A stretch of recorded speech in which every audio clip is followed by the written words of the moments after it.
So I'm here with Regina Waldrop from NBC5 News. So Regina, you're from Harvey. That's right. I grew up on 157th and Campbell, all 9 of us, and I have a right to come back here. It really is upon me to come back and tell these stories in the community where I grew up at, where my father and mother raised 9 kids. I have to come back here and tell the stories that are oftentimes ignored in newsrooms. And I try my best, but I got to try a little bit harder.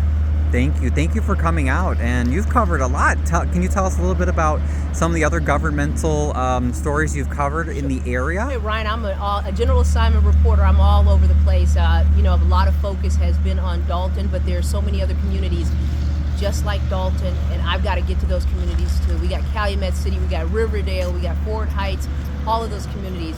I wish I could clone myself, but I wish most other journalists too would give these communities a little bit of love, a little bit of attention they needed. I just wanted to thank Regina for coming out today. We appreciate her. She is from Harvey.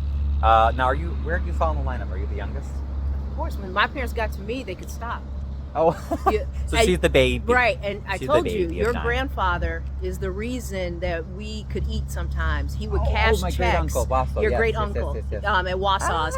He would cash checks for my dad, kind of float the checks a little bit so we could get groceries, and we shop at Wassaw's and get groceries, and that's how we were able to eat. And so my father's still alive, and I told him, and he was like, give you a big hug. So I thank you and your family. So isn't that awesome? We want to continue the culture of giving back. Yeah. And even though my great uncle Fred Wasso is no longer alive, for those of you that know Harvey, that was their family's famous. He did a lot store. for us, for all 9 of us. A big family. Yep. So I have you. big shoes to fill. You got big shoes but to we're fill. trying there, to Ryan. keep the legacy going. Thanks, Yep. Regina. You're welcome.